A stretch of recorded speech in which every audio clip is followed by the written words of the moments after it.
بسم اللہ الرحمن الرحیم۔ آپ کے گردے پیشاب بنانے کے لیے آپ کے خون سے فضلہ اور سیال نکالتے ہیں۔ بعض اوقات جب آپ کے خون میں بہت زیادہ فضلہ ہوتا ہے اور کافی سیال نہیں ہوتا تو یہ فضلہ آپ کے گردوں میں جمع ہو کر چپک جاتا ہے۔ فضلہ کے ان گچھوں کو گردے کی پتھری کہا جاتا ہے۔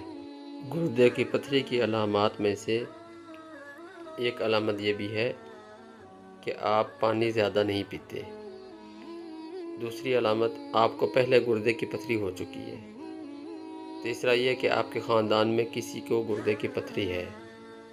چوتھا، آپ کے پیشاب کی نالی میں رکاوٹ کا ہونا، وغیرہ وغیرہ۔ بعض غذائیں بھی آپ کو گردے کی پتھری کے خطرے میں مبتلا کر سکتی ہیں، مثلاً گوشت اور پولٹری وغیرہ، سوڈیم، کھانے میں نمک زیادہ، شکر وغیرہ۔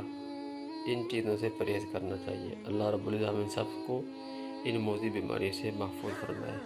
اب ہم آپ کو گردے کی پتھری کا ایک ایسا آزمودہ علاج بتائیں گے جس کے کرنے سے انشاءاللہ تعالی مریض کو فوری آرام آئے گا اور آپ انشاءاللہ عجیب تاثیر دیکھیں گے۔ تو کرنا کیا ہے جی؟ عرق گلاب لے کر اس پر 41 بار یہ آیات پڑھ کر دم کرنی ہے۔ بسم اللہ الرحمن الرحیم۔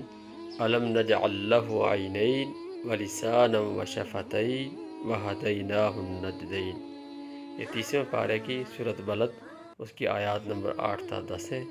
انشاءاللہ 7 دن تک 1 چمچ کی مقدار 1 گلاس پانی میں ملا کر مریض کو پلائیں۔